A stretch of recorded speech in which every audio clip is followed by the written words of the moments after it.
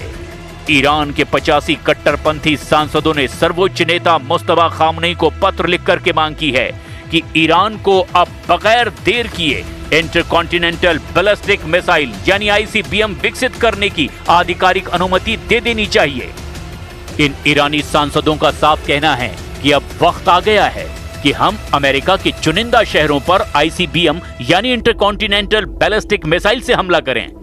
अब सवाल ये उठता है कि अगर ईरान ICBM बनाता है तो ईरान कहां-कहां हमला अमेरिका में कर सकता है?